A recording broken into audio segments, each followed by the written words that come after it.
Assalamualaikum warahmatullahi wabarakatuh. Alhamdulillahirabbil alamin. Wassalatu wassalamu ala asrofil anbiya wal mursalin sayyidina wa habibina wa syafi'ina wa qurrati a'yunina wa maulana Muhammadin wa ala alihi wa sahbihi ajma'in. Rabbi shrah li sadri wa yassir li amri wahlul 'uqdatam min lisani yafqahu qawli bi rahmatika ya arhamar rahimin. Wa la haula wa la quwwata illa billahil aliyyil azim. Amma ba'du. Dumateng para jamaah, para bapak ibu sedherek rahimakumullah. Marilah kita senantiasa mengaturkan syukur kita kepada Allah Subhanahu wa Ta'ala yang telah memberikan karunia dan kenikmatan kepada kita semuanya. Lebih-lebih adalah nikmat iman wal Islam.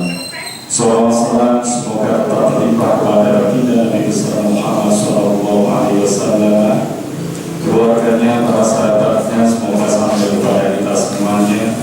Mudah-mudahan kita selalu ada di dalam sunnah-sunnah Rasulullah sallallahu alaihi wasallam, mencintai Al-Quran, mengamalkan ajaran Islam secara istiqomah, dan semoga kita di yaumil qiyamah dapat memperoleh syafaatul uzma.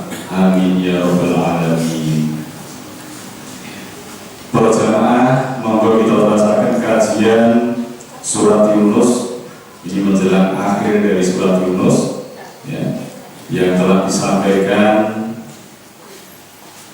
bab yang ke-6 ya. Sekarang kita lanjut, yaitu ayat yang ke-104. Temanipun inggih menika agama Islam menyembah kepada Allah yang Maha Kuasa. Beberapa ayat ini menjelaskan tentang ketauhidan dan larangan untuk melakukan kemusyrikan ya. Ini kan berkaitan dengan doa yang disampaikan oleh Nabi Yunus alaihi salam, bahwasanya dia merasa telah menganiaya dirinya dengan doa Rabbana zalamna anfusana wa illam taghfir lana wa tarhamna lanakunanna minal khasirin la ilaha illa anta subhanaka inni kuntu minadh dhalimin. Ini adalah doa-doa penyesalan dari perilaku yang tidak baik, walaupun apa yang dilakukan oleh Nabi Yunus itu sebetulnya masih dalam kewajaran. Tapi beliau merasa bahwa meninggalkan kaumnya ya, untuk berdakwah ini sesuatu yang dianggap aniaya. Agama Islam menyembah kepada Allah yang Maha Kuasa. Ini mengajak kepada kemurnian tauhid atau akidah kita ya. A'udzu billahi minasy syaithanir rajim. Bismillahirrahmanirrahim. Qul ya ayyuhan nasu in kuntum fi syakkin min dini fala a'budu alladhina ta'buduna min dunillahi walakin a'budu allaha alladhi yatawaffakum wa umirtu an akuna minal mu'minin.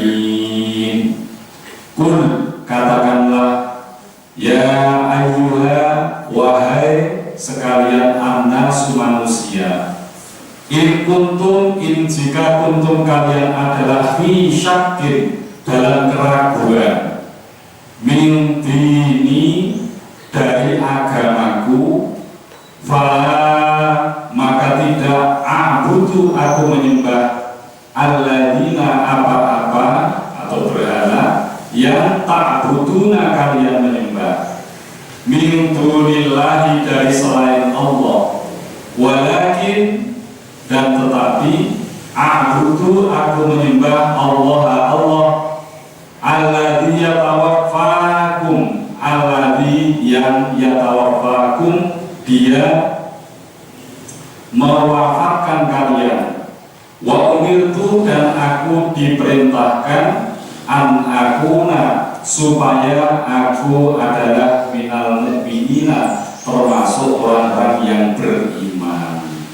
Ini ada seruan di dalam Al-Quran itu, kadang-kadang ya ayyuhalladzina amanu, terkadang ya ayyuhan nasu. Bedanya, kalau yang diseru adalah manusia, ini berlaku bagi seluruh umat manusia, tidak hanya yang beriman saja, tidak hanya yang beragama Islam saja, berarti menyeluruh. Seruan ini ditujukan kepada semua manusia. Kenapa ada keraguan untuk menyembah kepada Allah Subhanahu wa Ta'ala? Tapi kalau ya ayyuhalladzina amanu, biasanya isinya adalah tuntutan yang harus dilakukan orang-orang yang beriman. Contohnya ya ayyuhalladzina amanu kutiba alaikumusiyam. Karena puasa itu hanya diwajibkan kepada orang yang telah beriman. Katakanlah, hai manusia, jika kamu masih dalam keraguan-raguan tentang agamaku, maka ketahuilah aku tidak menyembah yang kamu sembah selain Allah, tetapi aku menyembah Allah yang akan mematikan kamu, dan aku telah diperintah supaya termasuk orang-orang yang beriman. Di dalam ayat ini Allah Subhanahu wa Ta'ala memerintahkan Rasulullah SAW untuk menyeru kaumnya. Jadi ini Rasul diperintahkan untuk menyampaikan seruan ini kepada kaumnya, bahwa jika mereka itu meragukan kebenaran agama yang dibawanya, yaitu agama Islam, agama yang mengajarkan tentang keesaan Allah, maka semestinya lebih patut lagi mereka meragukan agama mereka yang mereka pertahankan. Ini ya, terus sejarah agama-agama di dunia itu memang bermacam-macam. Kalau yang sumbernya dari Allah, datangnya dari langit, dasarnya adalah wahyu, disebutlah sebagai agama samawi, agama langit ya. Tapi ada agama yang golongannya itu agama ardi, yaitu agama yang sumbernya dari akal pikiran manusia, dasarnya adalah ya pemikiran manusia, filsafat ya. Kemudian ini hanya berlaku sesaat saja bagi kaum tertentu, itulah agama ardi. Kalau agama samawi sudah turun-temurun sejak Nabi Adam alaihissalam, diturunkan Allah pada setiap kurun waktu, rusak diganti agama yang baru, rusak terus-menerus diganti dengan Rasul yang telah diutusnya. Iya. Sehingga di dunia ini ada agama samawi, ada agama ardi, dan masing-masing telah menyampaikan ya ajaran-ajarannya. Karena itu Nabi Muhammad SAW menyatakan kepada mereka bahwa dia tidak akan menyembah batu-batu berhala dan patung yang mereka sembah yang tidak memiliki kemampuan sedikit pun. Tetapi dia akan menyembah Tuhan yang Maha Pencipta, yang menentukan hidup dan mati makhluknya. Dialah yang memberi kesenangan dan kesusahan, kemanfaatan dan kemudaratan menurut hikmah dan inayahnya. Jadi ini gambaran dari ajaran Islam yang kita ikuti itu. Allah Subhanahu wa Ta'ala yang kita akui sebagai Tuhan. Ini beberapa hal disampaikan sebagai penguat bahwa Allah itu yang berkuasa atas segala sesuatu. Tuhan yang memiliki sifat-sifat demikian, yang penuh dengan kesempurnaan, patut disembah, ditakuti dan ditaati. Bukanlah Tuhan seperti yang mereka sembah itu. Karena orang-orang musyrik, orang-orang munafik itu tidak mau percaya kepada Allah Subhanahu wa Ta'ala. Mereka memilih Tuhan-Tuhan yang telah ya, mereka percayai secara turun-temurun. Dengan mempergunakan cara perbandingan itu, di perbandingannya kalau mereka punya keyakinan sumbernya dari akal pikiran, hanya kreasi, ya sedangkan Allah memberikan bukti-bukti bahwa agamanya ini lurus, benar, kepercayaannya bersih dari kemusyrikan. Ini untuk dibandingkan, maka bertambah jelaslah kebenaran agama di bawah Rasulullah SAW dan kebatalan agama kaum musyrikin. Kemudian Nabi Muhammad SAW mengatakan juga kepada kaum musyrikin Arab bahwa dia diperintahkan supaya menjadi orang yang beriman. Allah telah menjanjikan kepada orang-orang yang beriman keselamatan dari azab, kemenangan atas musuh-musuh mereka, dan kekuasaan di atas bumi. Janji Allah telah terbukti bahwa Rasulullah SAW di dalam peperangannya mengusir orang-orang kafir, orang-orang musyrik, telah memperoleh kemenangan. Ini telah terbukti bahwa dalam kehidupan dunia Allah telah memberikan pertolongannya kepada kaum muslimin, dan tentu saja dalam kehidupan akhirat orang-orang yang beriman akan mendapatkan balasan jauh lebih besar lagi. Ini nomor 7 temanipun ya. Jadi kita diperintahkan untuk menjaga kemurnian akidah kita, jangan sampai terpengaruh untuk memiliki kepercayaan sebagaimana yang dilakukan orang-orang musyrikin. Yang ke-8, memurnikan akidah dari kemusyrikan. Masih sama temanipun ya. Wa an aqim wajhaka lid-dini hanifa wa la takunanna minal musyrikin. Wa an aqim, dan hendaknya aqim, hadapkanlah kamu, wajhaka, mukamu, lid-dini, kepada agama, hanifan, dengan tulus ikhlas. Ini kemantapan dalam berakidah ya.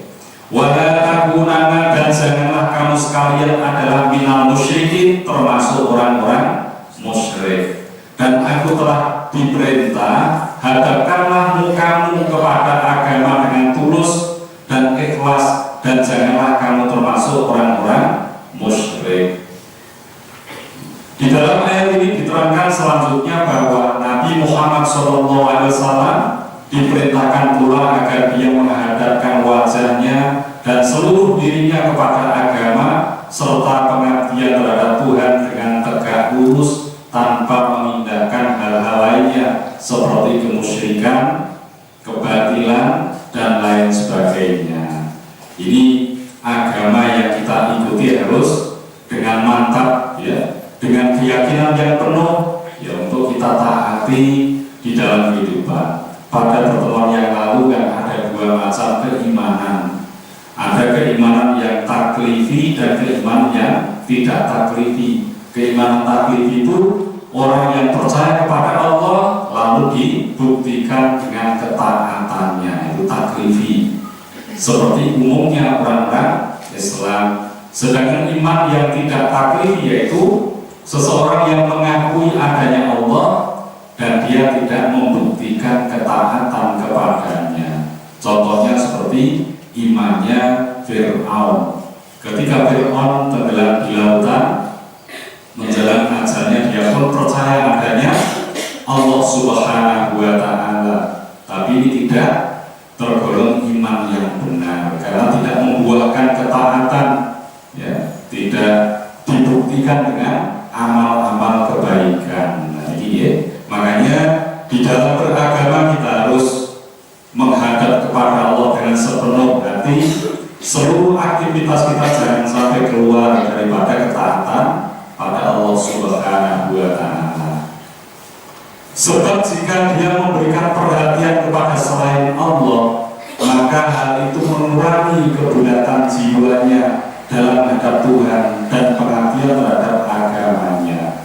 Ini benar-benar supaya kita hanya mengabdikan diri kepada Allah, jangan sampai ada kemusyrikan sedikit pun baik di dalam akidah ataupun perbuatan. Saat ini kata di musim nomor ini batu aktif ini ya, ini ternyata banyak sekali yang di dalam mensikapinya itu sebuah batu yang memang punya manfaat, tapi kadang-kadang terlalu berlebihan di dalam mempercayainya, sehingga nasibnya seolah-olah tergantung hanya pada ya batu yang kecil itu. Ini tidak terasa hal-hal seperti ini menggiring kepada jauhnya keimanan kita yang benar. Ya. Tidak dilarang kita mungkin punya perhiasan batu akik, boleh saja, tapi itu sebatas perhiasan tidak dipercayai. Batu-batu yang bertuah ini ya, misalnya berkaitan dengan keberuntungan dan lainnya. Ya. Kemudian ini masih dalam satu pembahasan tentang memurnikan akidah dan menjauhkan diri dari kemusyrikan. Surat Yunus 105.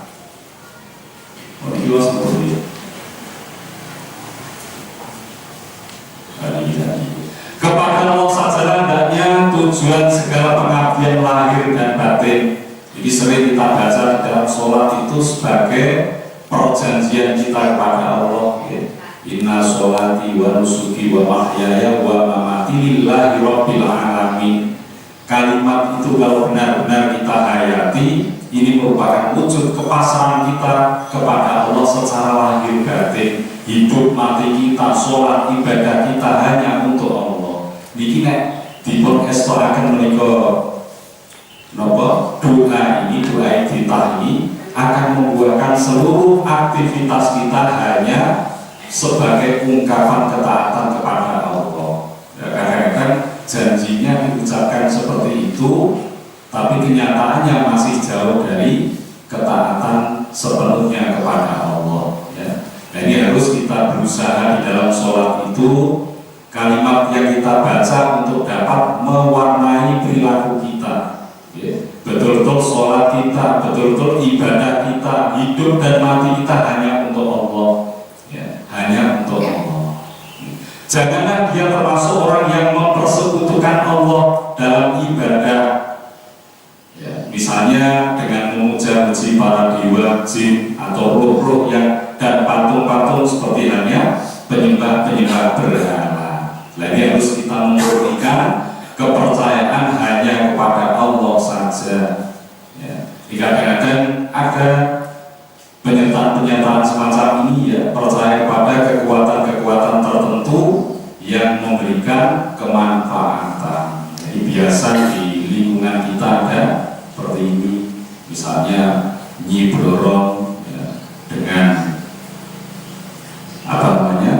segenap kepercayaan kepadanya, kalau seorang itu mau melakukan ritual tertentu akan memperoleh keberuntungan. Ya. Kemudian Dewi Lanjar, Kalongan, ini juga kalau mau melakukan ritual tertentu menurut ya orang-orang yang telah melakukannya akan memperoleh ya, cita-cita yang diharapkan. Kemudian juga masih banyak lagi di sekitar kita. Ini adalah bentuk-bentuk dari mempersekutukan Allah Subhanahu wa Ta'ala.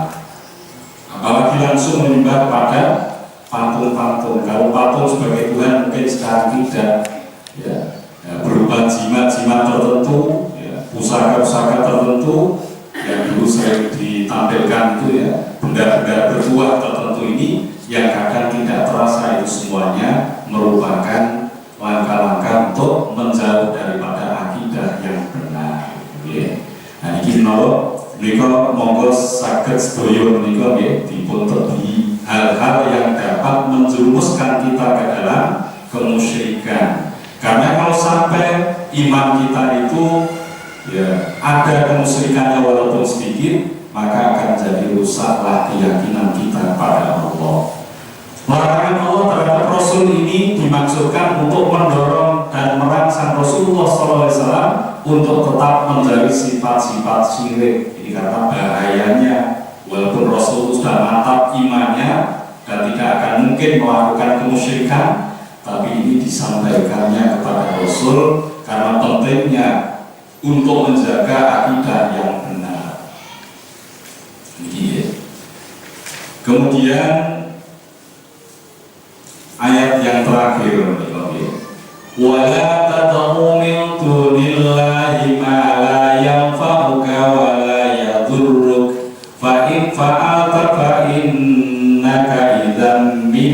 dhalimin. Wala tad'u, wala dan janganlah tad'u kamu menyembah atau menyeru min dunillahi dari selain Allah ma la yanfa'uka, apa yang tidak yanfa'uka memberikan manfaat kepadamu, wala yadhurruka dan tidak memudaratkan merugikan kamu. Fa in fa'alta, maka jika fa'alta kamu berbuat ya seperti itu, fa innaka maka sungguh kamu idzan jika demikian minad dhalimin ya termasuk orang-orang yang zalim.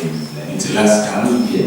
Jadi kemusyrikan itu tidak ada toleransinya. Kalau memang sudah mempercayai mengabdi selain kepada Allah, maka ini tergolong perbuatan zalim, dan orang-orang yang zalim tidak pernah mendapat pertolongan dari Allah Subhanahu wa Ta'ala. Dan janganlah kamu menyembah apa yang tidak memberi manfaat dan tidak pula memberi madarat kepadamu selain Allah.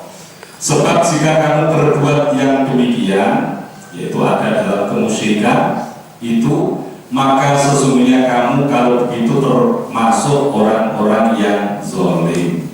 Orang zalim itu orang yang menganiaya dirinya sendiri ya. Di dalam ayat ini Allah menjelaskan larangannya kepada Nabi Shallallahu Alaihi Wasallam agar jangan berdoa dan beribadah kepada selain Allah. Jadi berdoa kepada selain Allah tidak boleh ya. Iya karena butuh, iya karena stain, hanya kepadamu na'budu kami menyembah, kami mengabdi, wa iya dan hanya kepadamu nasta'in kami mohon pertolongan. Jadi kalau kita ada kesulitan dalam kehidupan ini, jangan sampai memohon kepada selain Allah. Ini tergolong kemusyrikan. Jangan sampai kita melakukan peribadatan kepada selain Allah. Baik doa dan ibadah itu ditujukan kepada selain Allah atau ditujukan kepada Allah, tetapi dengan disekutukan dengan lainnya ya.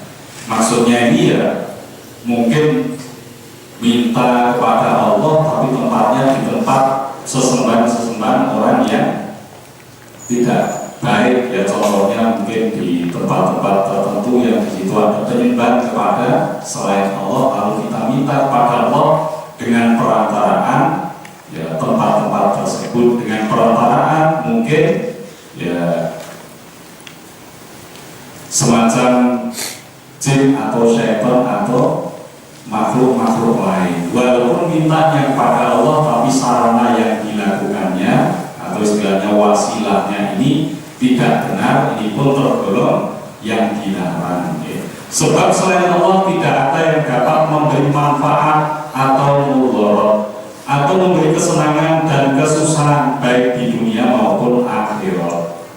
Ini bimbingan untuk berdoa. Jadi bagaimanapun kita tidak boleh ya memohon kepada selain Allah, untuk mengabdikan diri kepada selain Allah walaupun dalam kesulitan-kesulitan yang sangat ya. Karena hanya Allah ya tempat kita untuk bergantung ya.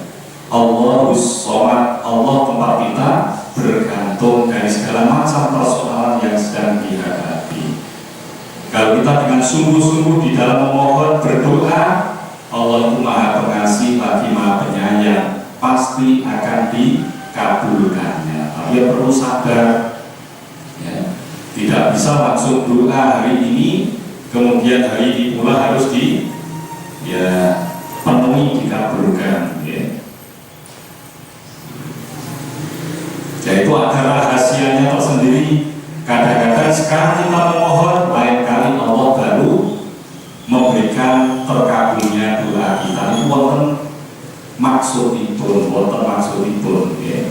Terus menaruh kewajiban bunga langsung dipenuhi juga ada hikmahnya, itu ada. Ditunda juga ada hikmahnya, semuanya ada hikmahnya, dan pasti doa yang kita mohonkan kepada Allah itu akan diterima. Paling tidak doa kita itu sebagai ibadah yang sudah diberikan pahala besar. Ad-du'a wal ibadah. Ini Jadi untuk itu kita harus bersabar, jangan sampai ya kemudian banyak orang berhasil dengan cara-cara yang menyimpang lalu kita terpengaruh olehnya. Saat ini karena kesulitan hidup yang harus kados pengajian-pengajian yang mengarah kepada mendatangkan sejumlah kekayaan maris di besar walaupun mungkin terus berlipat ganda uang yang kita ya sedekahkan itu akan dikembalikan langsung secara tunai dengan jumlah yang besar, itu menjadi laris seperti itu ya. Mari kita kembali kepada untuk mengelola hati kita. Bagaimana kebersihan hati kita ini di hadapan Allah Subhanahu wa Ta'ala. Panjatkanlah doa kepada Allah semata-mata karena doa termasuk ibadah. Walaupun doa huwa ibadah yang besar, bahkan intinya ibadah. Ada di hadis doa mukhul ibadah. Doa itu inti sarinya ibadah. Jadi ya, mulut dungo itu amun ngantos kesubat ini kita mohon kepada Allah itu karena mohonnya kita kepada Allah sudah dinilai ibadah. Ya, walaupun yang kita mohon belum dikabulkan. Ya. Dan Allah senang melihat kita terus-menerus memohon kepadanya. Berarti kita telah melakukan ibadah yang terus-menerus. Jadi mulai doa itu ada dua kemanfaatannya. Kalau belum dikabulkan, kita sudah melakukan syariat yang benar, berarti ada pahala besar. Ya, kalau dikabulkan, kita memperoleh pahala dan juga mendapatkan keuntungan dari yang sedang kita mohonkan. Nah, iya. Yang jelas prinsipnya kan Gusti Allah itu Maha Welas Asih, ya, Maha Pemurah, Maha Kaya.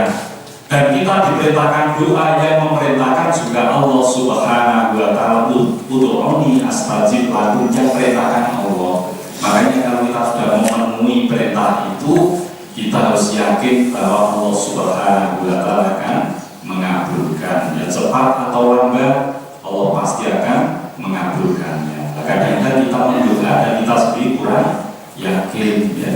Kadang membandingkan dengan yang lain itu dengan cara seperti itu bisa sukses cepat, ya. Kita begini lama, kadang-kadang terus terpengaruh ikut dengan cara yang tidak benar itu. Jadi ya, ini perlu kesabaran, ya.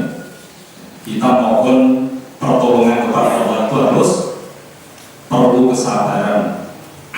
Wasta'inu bis-sabri was-shalah wa innaha lakabiratun illa 'alal khashi'in, ya. Jadi kita harus mohon pertolongan kepada Allah itu dengan sabar, ya. Tetapi berdoa kepada selain Allah adalah syirik dan kedurhakaan yang paling besar. Nah, ini ya, sama ngantos kados ngeten ya. Kadang-kadang ada ziarah di Putih Pak, Sambokong, itu orang Islam banyak yang datang ke sana, dan mereka juga ada sebagian itu yang kekelentarnya itu mencari-cari Dewi Kuan Yin. Nah, itu katanya bisa mendatangkan kemudahan rezeki. Ya, itu ya banyak itu ya, karena memang sudah terdesak berbagai macam kesulitan. Katanya dengan cara-cara itu kok mudah akhirnya mencoba. Ya. Nah, semacam ini tergolong tidak terasa, yang dilakukan ini sudah menjauh dari akidah yang benar. Ya, kita tidak boleh ya melakukan hal serupa itu.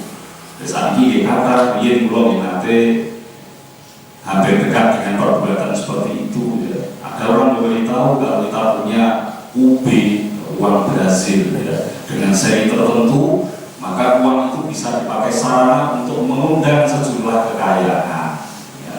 Bahkan bisa mendatangkan emas-emas batangan. Maka banyak orang mencari-cari seperti itu. Ya. Kemudian juga ada ya barang-barang yang bertuah, contohnya bertoro karang, bika, itu. Ya. Itu dicari-cari bisa mendatangkan uang yang jumlahnya banyak juga. Ya. Dan ini pelaku-pelakunya adalah orang-orang Islam. Orang nanti terlibat menonton ibu ningali proses-proses untuk mendatangkan uang dengan cara itu. Ya. Ini sampai sekarang masih diburu. Ya. Katanya ada istananya Bung Karno yang ada di Jawa Tengah ini dan jumlahnya luar biasa, dan itu akhirnya dapat dikeluarkan dengan cara-cara menggunakan ya ritual tertentu tadi. Ngenter-ngenter itu tidak terasa terseret oleh ya perilaku yang menjurus kepada kemusyrikan. Kalau dengan salah ngantos terlibat kasus tertentu, belum tentu itu berhasil. Andai kata berhasil, kita telah menempuh cara yang salah dan itu akibatnya fatal. Nah ini sampul rampung. Ini hanya sekedar pengumuman saja dari surat Al-Baqarah yang nanti kita kaji secara diperintahkan kita, ya ayuhan nasu, wahai sekalian manusia, ubudu rabbakumul ladzi khalaqakum, sembahlah kepada Tuhan kamu yang telah menciptakan kamu. Jadi boten angel-angel nyembahi panjenengan itu kepada siapa? Kepada yang menciptakan kita semua. Lalu ini timbul pertanyaan, sinten ingkang dadoske kula panjenengan sedaya? Apakah orang tua kita atau mungkin orang lain ataupun makhluk lain? Nah ini setelah disari-sari ternyata nggak ada satupun yang kita temukan sebagai pencipta diri kita, melainkan sesuatu yang maha kuasa, dan itulah dikenal Allah namanya. Nah ini walladzina min qablikum, dan orang-orang sebelum kamu juga dicipta oleh Allah, la'allakum tattaqun, semoga kamu bertakwa. Alladzi ja'ala lakumul arda, boten namung dadoske manungsa yang juga telah menjadikan lakum bagi kamu al-ardo, bumi, firashan yang terhampar sebagai hamparan, wassama, dan langit binaan sebagai bangunan yang tinggi, wa anzala minas samai, dan yang telah menurunkan minas samai dari langit ma'an, air. Ini kan sehari-harian dapat kita lihat bumi yang besar ini, langit yang menjulang tinggi itu, siapa pembuatnya? Bukan manusia, bukan jin, bukan siapapun, dan itulah ya bukti dari kekuasaan yang maha kuasa, yaitu Allah Subhanahu wa Ta'ala. Niki pun ajar-ajar untuk kula panjenengan itu memiliki iman yang kuat, yang murni, tidak lagi ya dikotori dengan kemusyrikan. Ini mudah ya. Yang menciptakan kita sendiri, monggo dipun mikir, yang menciptakan langit bumi ini dan juga yang menurunkan hujan, yang setiap saat kita menyaksikan hujan itu turun, siapa yang mengatur semuanya itu? Yang jelas bukan manusia, bukan patung yang dianggap ya sebagai Tuhan atau benda-benda lain, bukan itu semua. Ini adalah sesuatu yang maha kuasa. Sesuatu itu tak terdetek. Siapa itu kita tidak mengenalnya kecuali diberitahukan oleh Allah lewat Rasulnya. Itu namanya adalah Allah Subhanahu wa Ta'ala. Dan Allah punya nama yang banyak sekali. Nah, kalau bagaimana caranya kita mempercayai bahwa itu adalah Allah Subhanahu wa Ta'ala? Ya. Ini kita telah dihubungkan dengan wahyu yang diturunkan melalui Rasul. Ya. Ya ini ya. Nah, apa buktinya kalau wahyu-wahyu atau Al-Quran itu benar-benar dari Allah? Karena di dalamnya terkandung ajaran-ajaran yang benar untuk selamanya. Andai kata Al-Quran itu bukan dari Allah, misalnya tidak dalam waktu lama sudah hancur keadaannya, sudah ditinggalkan banyak orang karena terdapat perselisihan. Nah ini terus monggo bapak ngeten menika dipun kiyataken kesanipun kula panjenengan nggadahi iman yang benar, dan ini sangat penting sekali. Ya, kalau sampai imannya rusak dengan kemusyrikan, maka Allah tidak akan memberikan kesempatan bagi orang-orang itu untuk memperoleh balasan yang besar di surganya. Ya. Kemudian fa'akhraja bihi minal thamarati rizqan lakum, kemudian setelah turun hujan ya, kemudian Allah mengeluarkan dari ya air hujan itu minal thamarati, berbagai macam buah-buahan. Dan ini buahnya macam-macam, air hujannya hanya satu jenis, tapi setelah jadi buah bermacam-macam rasa, warna, bentuknya. Niku mawon boten sadar penelitian saking niku mawon kula panjenengan sampun yakin di balik ini pasti ada sang penguasa. Yo Aceh sing bentuke kaya ngono. Bungkusnya Aceh itu mboten saged ditiru menungso plastik model apa mboten saged nyimpan dengan rasa yang segar seperti itu. Dan ini bungkusnya buah kan macam-macam, pisang bungkusnya seperti itu. Dan kalau dengan kan bungkusnya plastik, dan itu mboten saged tahan terhadap segala ya perubahan gitu ya. Nah, makanya Allah telah menunjukkan cukup mudah untuk kita percaya kepadanya. Bukti-buktinya banyak terdapat di alam ini ya. Rizqan lakum sebagai rezeki bagi kamu, fala taj'alu, maka janganlah kau jadikan lillahi bagi Allah andadan, yaitu sekutu-sekutu. Wa antum ta'lamun, sedangkan kamu mengetahuinya. Jadi ini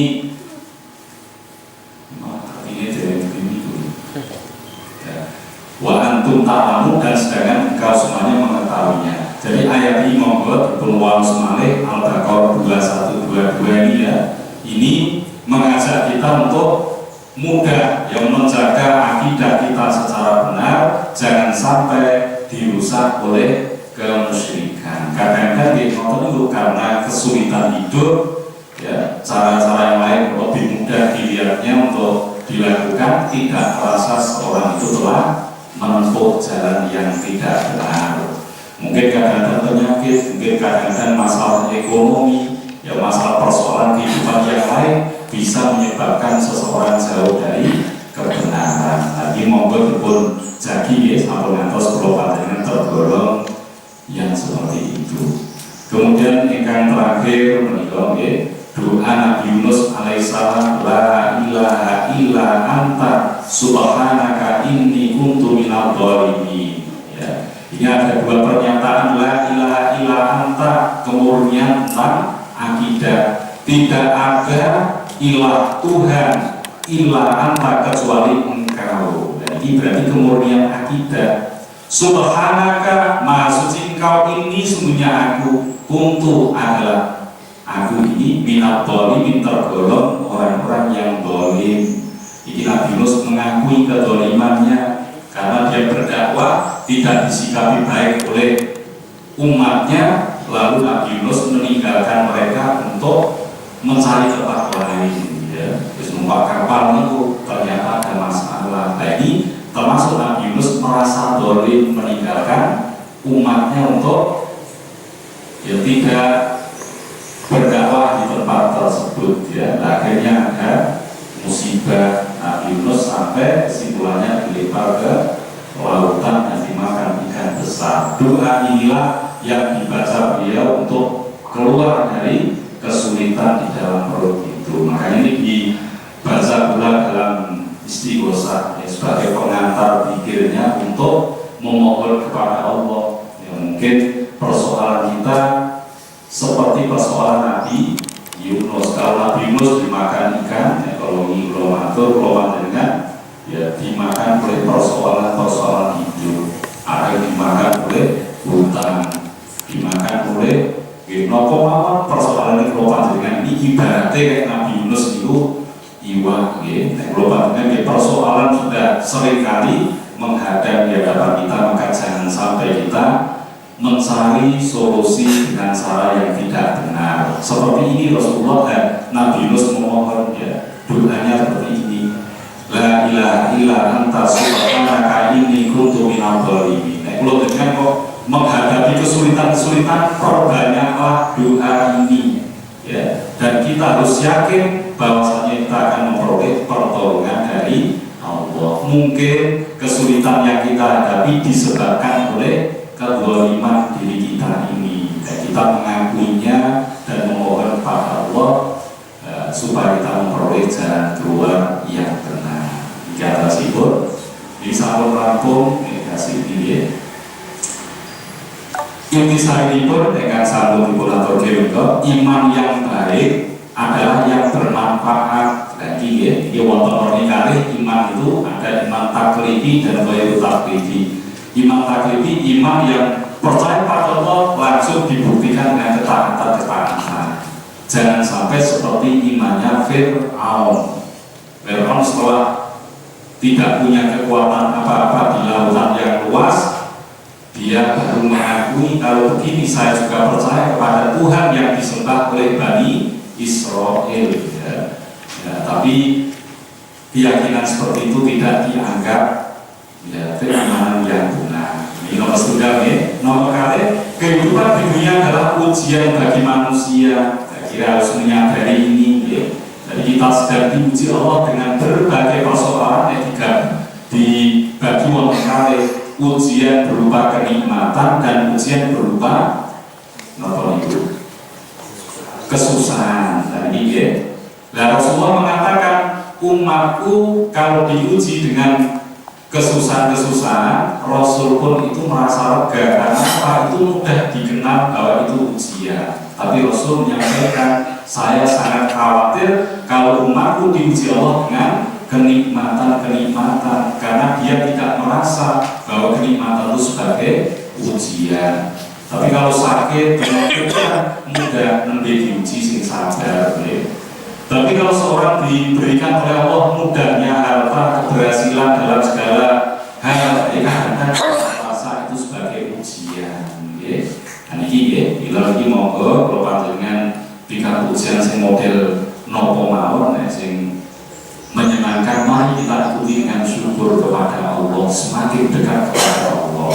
Kalau kita sedang diuji dengan kesusahan, mari kita bersabar untuk mencari solusi yang benar, jangan sampai kita salah di dalam mencari solusinya. Iman adalah karunia Allah yang dapat diperoleh melalui akal sehat. Terus kita mawon yang dinake akalipun, niku saged gadai kepercayaan yang saya. Kadang-kadang kita malas berpikir. Ini kan supaya iman kuat kan berpikir dan berpikir. Alladzina yadhkuruna Allaha qiyaman wa qu'udan wa 'ala junubihim wa yatafakkaruna fi khalqis samawati wal ardh rabbana ma khalaqta hadza batila subhanaka faqina adzabannar. Kita dianjurkan untuk zikir dalam keadaan berdiri, duduk, berbaring, zikir pada Allah dan juga berpikir tentang ciptaan Allah yang di langit, yang di bumi, dan semuanya itu tidak sia-sia dicipta Allah. Kalau kita mau kritis berpikir, itu semakin kuat iman kita. Dan melihat apa saja mari kita pikirkan ciptaan Allah itu sebagai sarana untuk memperkuat iman kita.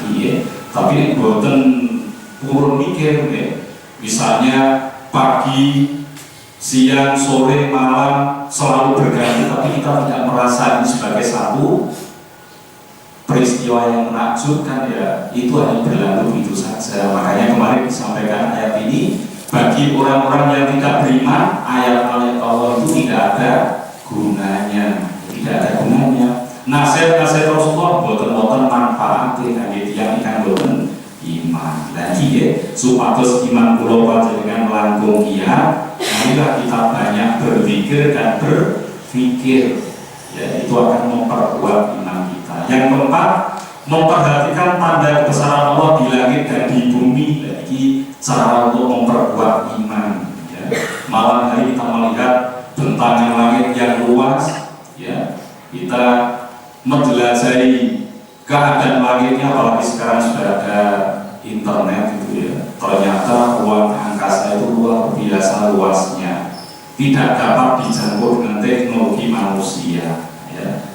Ini lewat teropong Hubble di Amerika itu baru mengetahui bahwa planet-planet yang ada, benda-benda langit yang ada itu baru diketahui sebagian kecil saja, dan itu sudah jumlahnya sangat banyak. Galaksi itu galaksi Bima Sakti Andromeda yang ada di sekitar kita niku sudah miliaran bintang-bintang yang ada di dalamnya. Tapi katanya galaksi itu menurut di Amerika sana dari penelitian yang mereka lakukan itu jumlahnya mencapai 5 juta galaksi. Padahal satu galaksi ini di kados bumi, bulan, matahari, Saturn ini kumpulan dibandingkan itu baru satu galaksi.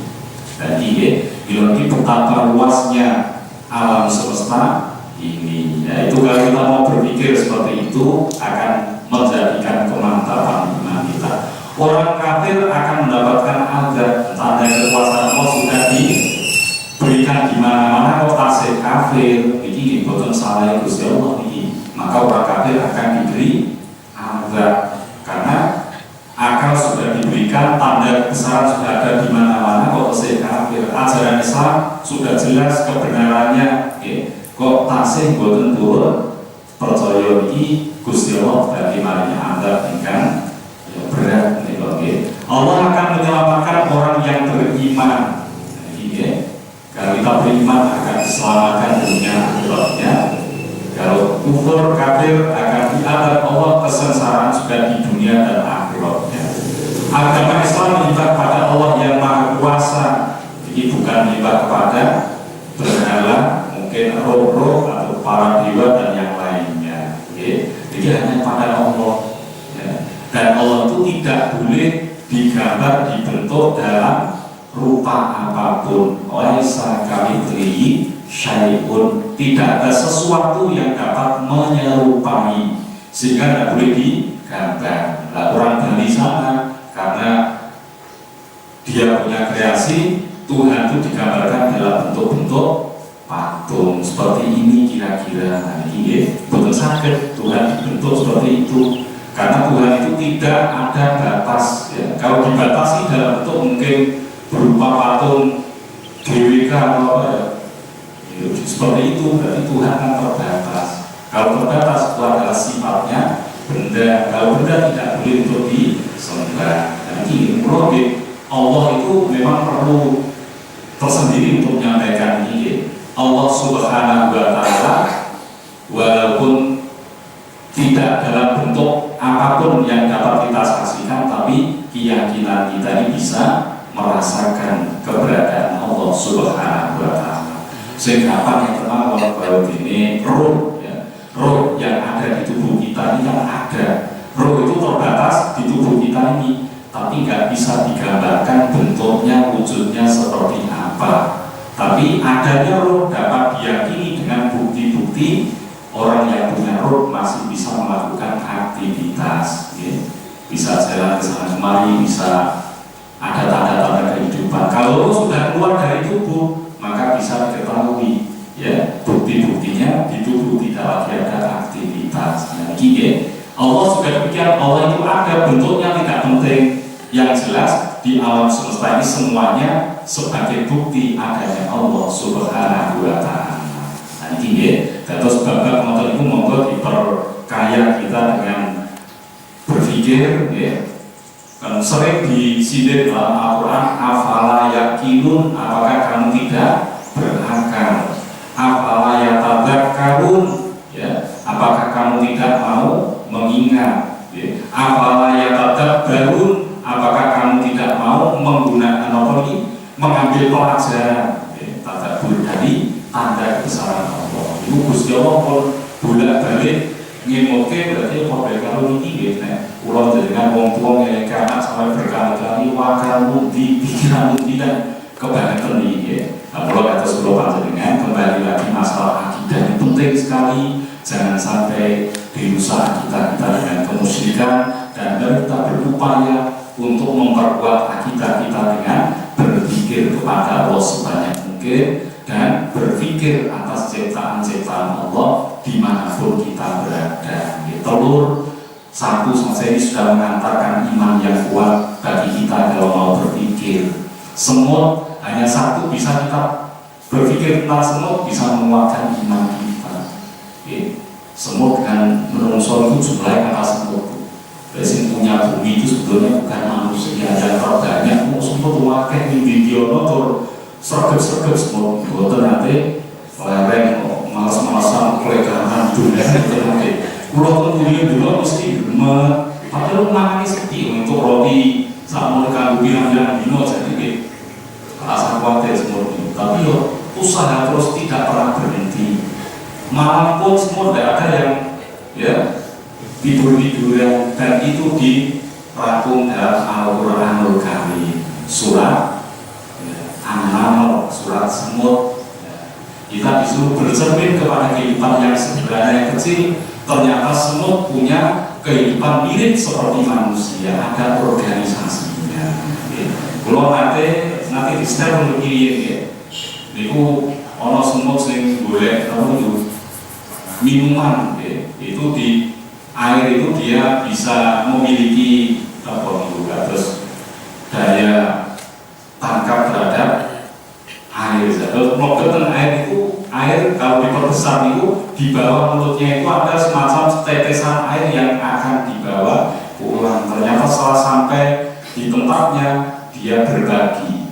Anak-anak yang belum minum itu bisa minum dari yang dibawanya. Jadi itu luar biasa yang kita abaikan dalam keseharian. Ternyata di organisasi semut cukup menjadi pelajaran bagi kita. Nah, motor-motor itu monggo dipun katai supaya dadosaken iman ingkang langkung sami. Menika monggo dilahi. Makaten ugi wonten kiranya nyuwun pamunten. Wallahu muwaffiq ila aqwamit thoriq. Wassalamualaikum warahmatullahi wabarakatuh. Waalaikumsalam. Allah